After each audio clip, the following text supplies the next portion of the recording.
Hi అండి. Welcome to Jyothika cooking and vlogs. అందరూ ఎలా ఉన్నారు? ఈరోజైతే నేను మీకు క్రిస్మస్ స్పెషల్ కేక్‌నైతే నేను చూపించాలనుకుంటున్నాను.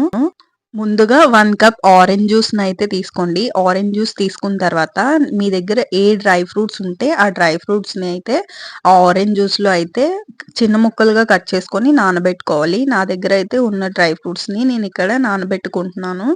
ఓవర్ నైట్ అయితే నేను నానబెడుతున్నాను. సో, మీ దగ్గర టైం లేకపోతే అట్‌లీస్ట్ ఒక 4 అవర్స్ అయినా ఆరెంజ్ జ్యూస్‌లో నానబెట్టి పక్కన పెట్టేయండి. తర్వాత స్టవ్ మీద పాన్ పెట్టుకొని అందులోకి 1 కప్ వరకు షుగర్‌నైతే తీసుకున్నాను. అందులో కొంచెం షుగర్‌ని పక్కన పెట్టేసేయండి. ఇలా షుగర్ చూడండి మెల్ట్ ఉండాలి. ఇలా మీడియం ఫ్లేమ్‌లోనే పెట్టుకొని షుగర్ మెల్ట్ అయ్యే వరకు ఇలా బ్రౌన్ షేడ్ వచ్చే వరకు మెల్ట్ అయిన తర్వాత ఇందులోకి నేను కొంచెం ఒక 2 టేబుల్ స్పూన్ల వరకు వాటర్‌నైతే యాడ్ చేస్తున్నాను. వాటర్ వేసిన తర్వాత వెంటనే మిక్స్ చేసేయండి. మిక్స్ చేసిన తర్వాత అప్పుడు లిక్విడీగా ఉంటుంది. తర్వాత కొంచెం థిక్‌గా అయితే ఫార్మ్ అయిపోతుంది పాకం అనేది. తర్వాత మనం నానబెట్టుకున్న ఈ డ్రై ఫ్రూట్స్ ఉన్నాయి కదా! సో, ఇప్పుడైతే మనం కేక్‌నైతే ప్రిపేర్ చేస్తున్నాము. మనం ముందు షుగర్‌ని కొంచెం పక్కన పెట్టుకున్నాం కదా! అది మిక్సీ జార్‌లోకి తీసుకొని ఒక ఇంచి వరకు దాల్చిన చెక్క, 2 లేదా 3 లవంగాలు, 2 యాలకులు వేసుకొని మిక్సీ జార్‌లో మిక్సీ పట్టేయండి పౌడర్ కింద. సో, 1 కప్ వరకు మైదాని అలాగే కాఫీ పౌడర్ నేనిక్కడ 1 స్పూన్ వరకు వేస్తున్నాను. సో, మీ దగ్గర కోకో పౌడర్ కనుక ఉంటే అది 1 టేబుల్ స్పూన్ వరకు వేసుకోవచ్చు. నా దగ్గర అది లేదు. అందుకే ఇక్కడ కాఫీ పౌడర్ వేశాను. 1 టేబుల్ స్పూన్ బేకింగ్ పౌడర్, ఇంకా baking soda half table spoon, ఇంకా కొంచెం సాల్ట్ వేసుకొని మొత్తం అంతా కూడా ఇలా జల్లించేసుకోండి ఉండలు లేకుండా. జల్లించుకున్న తర్వాత ఒక బౌల్‌నైతే తీసుకొని ఇందులోకి నేను 2 ఎగ్స్ అయితే వేస్తున్నాను. రూమ్ టెంపరేచర్‌లో ఉండాలండి ఎగ్స్. ఫ్రిడ్జ్‌లో నుంచి కనుక తీస్తే ముందుగానే బయట పెట్టుకొని యూజ్ చేసుకోవచ్చు. 2 ఎగ్స్‌నైతే తీసుకొని వాటిని ఫుల్‌గా ఫోమీ టెక్స్చర్ వచ్చే వరకు కూడా బీట్ చేసుకోండి. ఇలా విస్కర్‌తో నేనిక్కడ బీట్ చేస్తున్నాను. సో, ఇలా ఫోమీ టెక్స్చర్ వచ్చే వరకు కూడా మనం బీట్ చేసుకుంటూ ఉండాలి. మినిమమ్ ఒక 5 మినిట్స్ అయితే సరిపోతుంది. వైట్ ఎసెన్స్ అయితే నేనిక్కడ యూజ్ చేస్తున్నాను. మీ దగ్గర ఉన్న వెనిలా ఎసెన్స్‌ని కూడా మీరు యూజ్ చేసుకోవచ్చు. కొంచెం వేసుకొని మనం మిక్సీ చేసుకున్న షుగర్ పౌడర్‌నైతే వేసుకొని ఫుల్‌గా మిక్స్ చేసుకోవాలి. చూసారు కదా! ఇలా సాఫ్ట్‌గా వస్తది.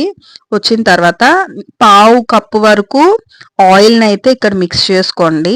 మిక్స్ చేసుకొని బాగా మిక్స్ చేసిన తర్వాత మనం డ్రై ఇంగ్రీడియెంట్స్‌ని జల్లించి పెట్టుకున్నాం కదా!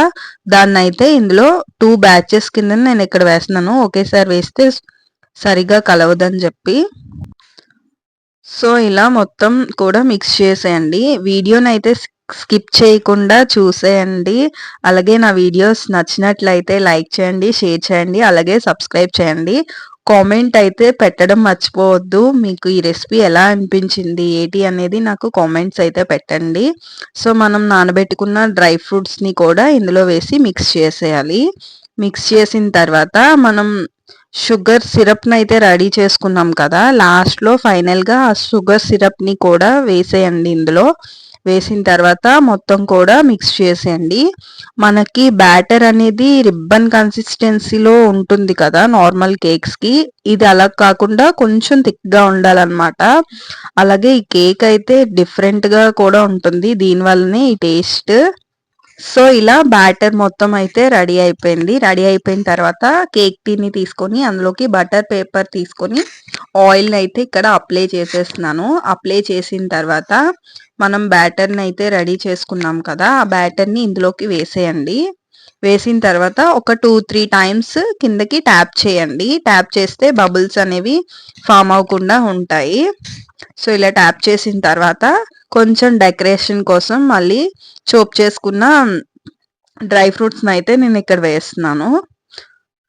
సో, ఈ కేక్‌ని స్టవ్ మీదే ప్రిపేర్ చేస్తున్నాను. ముందుగా ఒక 5 మినిట్స్ ముందే కుక్కర్‌నైతే నేను ప్రీహీట్ చేసుకున్నాను. అందులో ఒక స్టాండ్ పెట్టి మీడియం ఫ్లేమ్‌లో కుక్కర్‌ని ప్రీహీట్ చేసేయండి.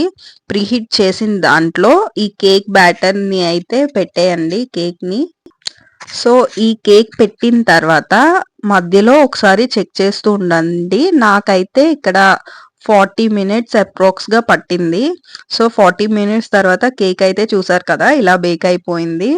సో, బేక్ అయిన కేక్‌ని జస్ట్ అలా చిగుర్లు చాక్‌తో చేసేసి ట్యాప్ చేసేస్తే కేక్ అనేది వచ్చేస్తుంది. సో, కేక్ బేక్ అయిన తర్వాత స్మెల్ అయితే చాలా వస్తదండి. సో, నాకు ఆ స్మెల్ అంటే చాలా చాలా ఇష్టం. సో, ఇలా కేక్‌ని డిమోల్డ్ చేసిన తర్వాత బటర్ పేపర్‌నయితే తీసేయండి. తీసిన తర్వాత కేక్‌ని రివర్స్ చేసుకొని నేనిక్కడ కట్ చేసేస్తున్నాను. సో, కేక్ చూసారా ఎంత ఫ్లఫీగా వచ్చిందో, చాలా స్పంజీగా వచ్చిందండి. స్మెల్ అయితే రెగ్యులర్ కేక్‌లా కాకుండా ఇది చాలా డిఫరెంట్‌గా ఉంది. ఈ క్రిస్మస్ కేక్‌లో స్పెషల్ ఫ్లేవర్స్ అనేవి ఉంటాయండి. సో, అందుకే రెగ్యులర్ కేక్‌లా కాకుండా చాలా డిఫరెంట్‌గా ఉంటది. తినాలని కూడా అనిపిస్తది. సో, ఇదైతే చూసారా ఎంత ఫ్లఫీగా, స్పంజీగా అయితే వచ్చిందో. సో, ఈ కేక్‌నైతే డెఫినెట్‌గా ట్రై చేయండి. నేనైతే మా పిల్లలకి కూడా టేస్ట్ కోసం ఇచ్చేసాను. వాళ్ళైతే క్రిస్మస్ కేక్ అని చాలా ఎక్సైట్ అయ్యారు. తిని చాలా బావుందమ్మా అనుకోని చెప్పారనమాట. సో, నాకైతే చాలా హ్యాపీ అనిపించింది. సో, మీరు కూడా ఈ క్రిస్మస్ కేక్‌ని మీ ఇంట్లో ట్రై చేసి ఎలా వచ్చింది, ఏంటి అనేది నాకు కామెంట్స్‌లో చెప్పేయండి. Thank you so much for watching.